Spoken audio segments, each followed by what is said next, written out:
What's going on, everyone? It's your boy Ethan. Hope you're having a great day. Welcome back to another video on the channel. Fun fact, today, September 12th, is my birthday, and we're here taking a quick pit stop at Boston Billiard to see if we can run it up, take advantage of that birthday run good, hopefully. Last year I played at Encore my birthday and we ran it up really hot. I think I remember turning a gutter ball or rivering a gutter on a 3-bet pot, and I stacked someone. So that went really well. So hopefully we can have the same luck this year and today. So yeah, we'll see how long I'll play. It's early during the day, so we'll just kind of get this session out of the way today, hopefully run things up, and that's it. So yeah, thanks so much for tuning in. Leave a like if you're here, that's always much appreciated to help the channel grow. Comment down below. I'm always giving away a chip package to someone, so there's a thing on my leg. But yeah, that's it. Let's hop in there. We're on all the lists. I think there's like a straight flush promo going on today too, so might win some free money if we hit a straight flush. I haven't really hit one of those. I only hit quads, but we'll see. And yeah, that's all I got. On to our 2-5 game. One of the first hands we look down at is ace-10 offsuit in the small blind, and there are 2 limps here. This button raises it up to $20, and I don't love cold calling this out of position and probably going to be playing a multi-way pot. So considering that he raised it fairly small with 2 limpers, I decided to 3-bet to $85. Folds all the way back around to the button, who makes the call. Off to a flop, which comes 7-6 deuce rainbow. This board is, I don't really know what to make of it, but we're just going to be c-betting just to c-bet. I down bet to $60. He thinks about it and reluctantly makes the fold. So here we are, starting things off with a winner in the first hand. Next spot, we pick up ace-10 offsuit once again, this time on the big blinds, and there are 3 limpers to us here in this situation. Here, trying to find the appropriate sizing to squeeze with a pretty decent hand and out of position. I go with the sizing of $45, and surprisingly, only the button limper makes the call. She is very much a solid reg here, and I don't think she's going to be out of line. So putting her on some sort of suited connector range potentially, or maybe a pocket pair, we're going to see a flop, which comes 9-7-5 rainbow. This board doesn't hit us at all. It certainly smashes her range, so I decided to just check here, and she checks it back. Going to see a free turn. The turn comes in 8, which improves us for sure to open-ended, but once again, it very much favors her range a lot more than mine. But we're open-ended here with 2 overs, so I decided to just set my own price and bet $40 with our open-ended draw. She makes the call for 40, and we're off to a river. The river comes an absolute blank. I think it's like a deuce or a 3. Doesn't really matter. It doesn't improve anyone, and I don't love this. So I decided to just check. She puts in the bet now to $125. Considering that her range, like I said, smashes this board texture, she has a lot of medium pocket pairs, a lot of 2-pair holdings in here. I removed some combinations of Jack-10 suited, considering I have a Jack, but given my 3-bet range, I feel like I'm capped to 1 pair here. Also, she knows that I can squeeze a super wide range here in the big blinds. Given that, I feel like I can just try to put her on a pretty difficult spot with a check raise. This probably isn't recommended because it's just an unneeded bluff here that I could easily just fold and lose $40 and move on with the hand. But I can't help myself. I think it's an okay spot to go for it. So I do check raise to $400. She now tanks for a while.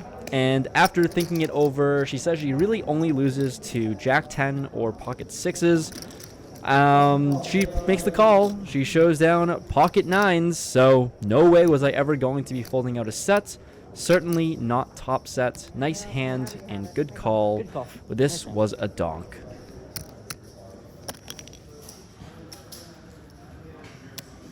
After that hand, we add on more money, and here, under the gun, with ace, queen of hearts playing 6-handed, I open things up to $20. The player to my left 3-bets to $65, and this is interesting because I haven't seen him 3-bet all day, so I'm thinking I should probably be more on the cautious side, considering how he hasn't really played too many hands and hasn't 3-bet at all. Interestingly enough, now the button cold calls the $65 and only has about $250 behind. I'm really confused. It folds to me, and even though we're out of position, there's certainly more merit to 4-betting light here, but I opted to just make the call and evaluate a flop, considering the buttons in there as well as a short stack. The flop comes 7 deuce deuce 2 hearts. Not really too bad for us, considering we do have the nut flush draw, 2 overs. It's a board we're going with it on. Interestingly enough, it actually checks all the way around. So action checks through, and we see a turn, which is a 5. Here, I think with 2 overs still with our flush draw, I'm not really sure what's going on, but I'm going to take a stab at this and maybe see if we can take it down. I bet $80. The player by left folds, which is nice. Now, assuming the button's going to fold a lot when he checked the flop. Nope, he does not fold. He jams his whole stack in there for $254 total. This is really annoying, but there's just no way I can fold here.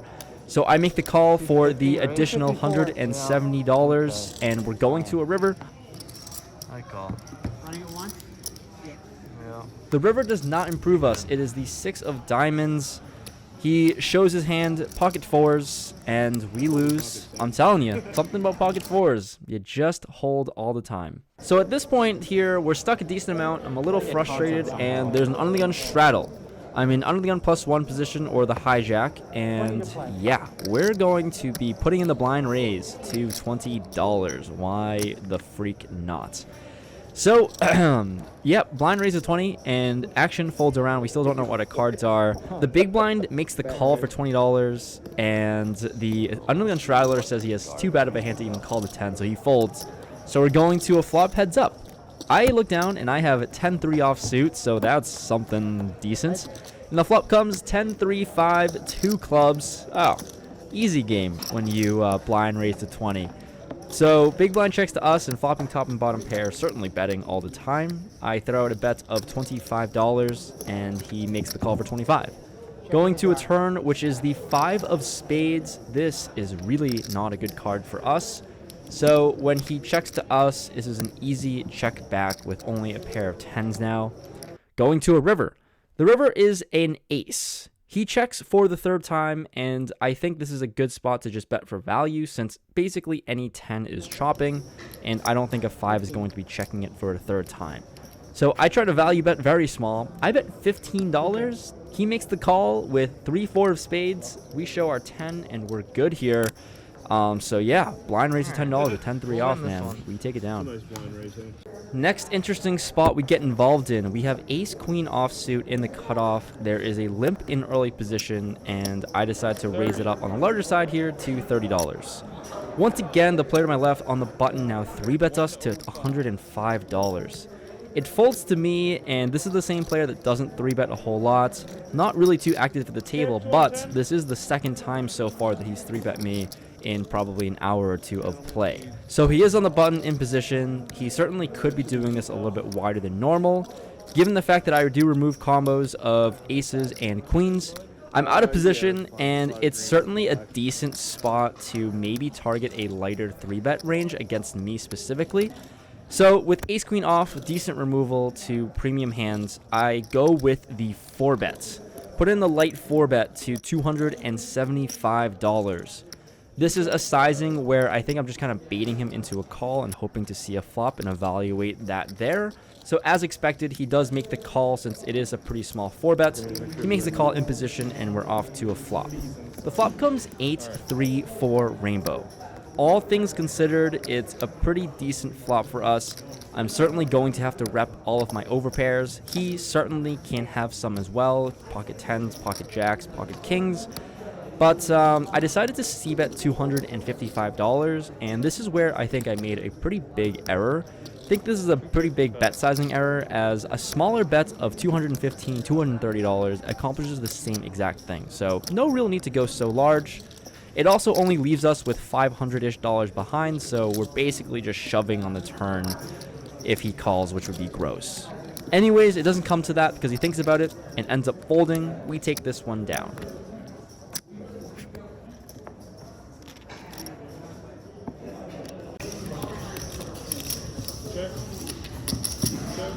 Alright, time for a premium finally. Pocket kings in the hijack with a button straddle. There's a big blind who limps and calls the $10. The player to my right raises things up to $50 and certainly putting in the good old 3-bet. We go to $150. It folds back around to the player to my right, and he makes the call. In position, premium holding. Let's see a decent flop.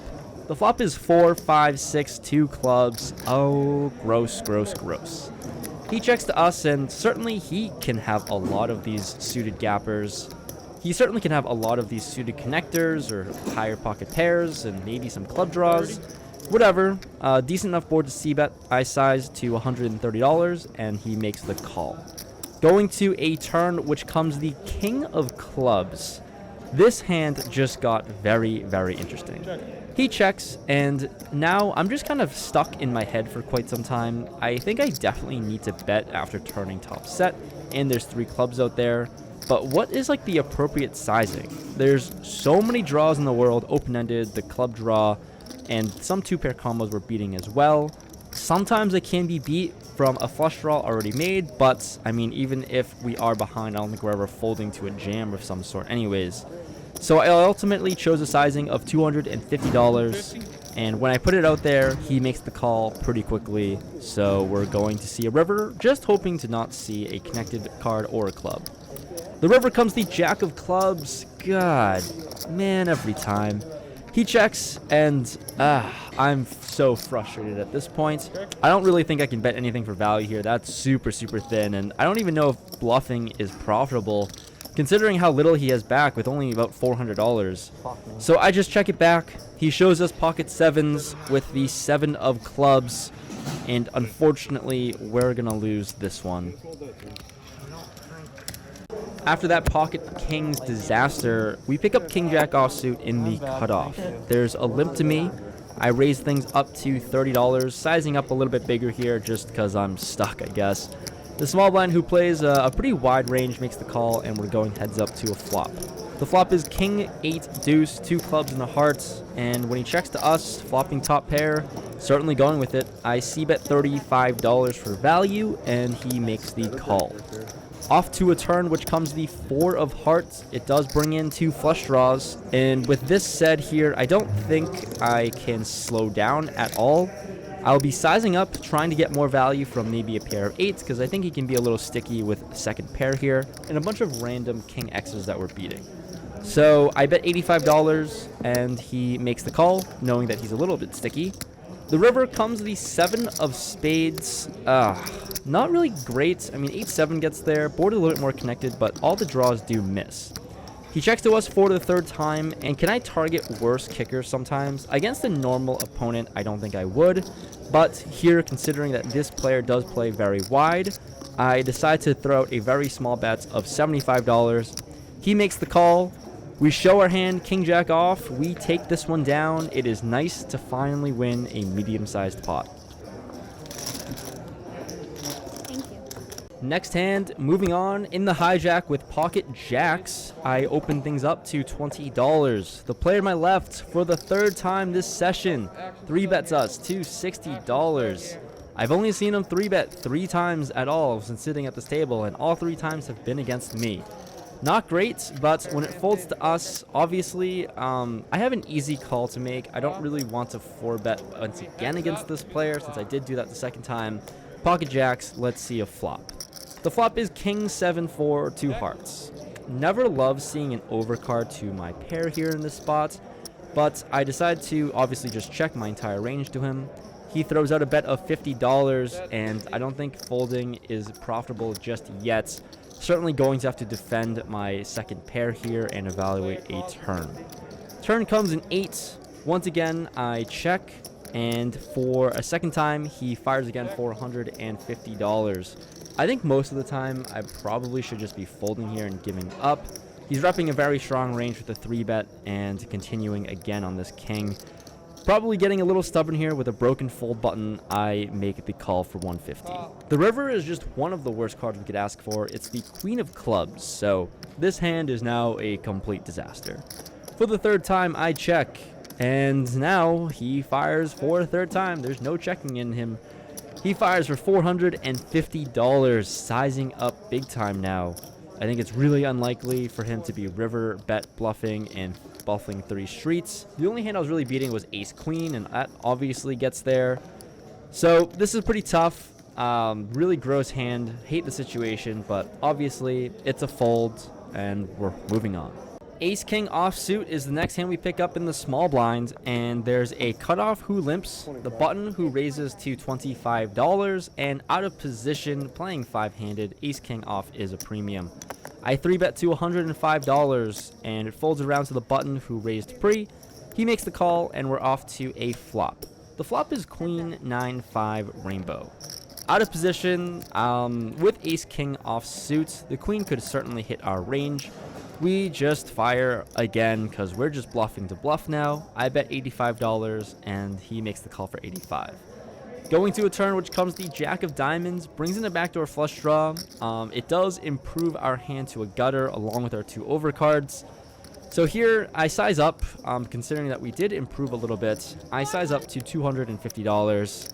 We get some pretty bad news as he just decides to rip his whole stack in there. He covers me, so he jams for about $1,050 effective since I have $800 behind. This is a little frustrating for me, probably a little bit tilted at this point. I'm forced to fold, and we just kind of dumped more money into the abyss. Last hand of the session now. With this one, I have just no words for. 8-4 suited in the small blind. Yep. The cutoff open limps for the $5. The button raises to $25, and this is what you call tilt calling because we're playing 8-4 suited from the small blind.